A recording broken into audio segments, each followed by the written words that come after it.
अंजली दमानी यांनी धनंजय मुंडेंवर नवीन एक आरोप केलाय। मुंडेंचे निकटवर्तीय राजेंद्र घनवट यांनी बीडमधल्या अनेक शेतकऱ्यांचा छळ केला असा दावा दमानिया यांनी केलेला आहे। कमीत कमी किमतीत घनवट यांनी जमिनी खरेदी केल्या आणि विरोधात केलेल्या 9 शेतकऱ्यांवर गुन्हे देखील दाखल केले असा आरोप त्यांचा आहे। 11 अशा शेतकऱ्यांची माझ्याकडे आता डिटेल्स आहेत। 11 ते या प्रत्येक शेतकऱ्याला छळून म्हणजे त्याच्यात एका शेतकऱ्याची 20 कोटीची जमीन होती, ती त्यांनी फक्त 8 लाखात व्यवहार केला। एकाची 1 कोटीची जमीन होती, त्याचा 4 लाखात व्यवहार केला।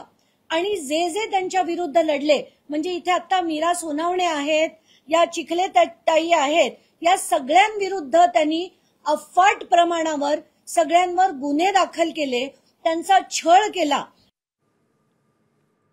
तर अंजली दमानिया यांनी नेमके काय आरोप केले बघूयात। धनंजय मुंडेंचे निकटवर्तीय राजेंद्र घनवटांकडून बीडमधल्या अनेक शेतकऱ्यांचा छळ करण्यात आलेला आहे। घनवट यांनी शेतकऱ्यांचा छळ करून कमी दरात जमिनी लाटल्या असं देखील दमानियांचं म्हणणं आहे। मुंडेंच्या पत्नी आणि राजेंद्र घनवट व्यंकटेश्वरा कंपनीचे संचालक आहेत। विरोधात लढणाऱ्या 9 शेतकऱ्यांवर घनवट यांनी खोटे गुन्हे सुद्धा दाखल केलेले आहेत। मृत व्यक्तीला जिवंत दाखवून जमिनीचे व्यवहार करण्यात आले।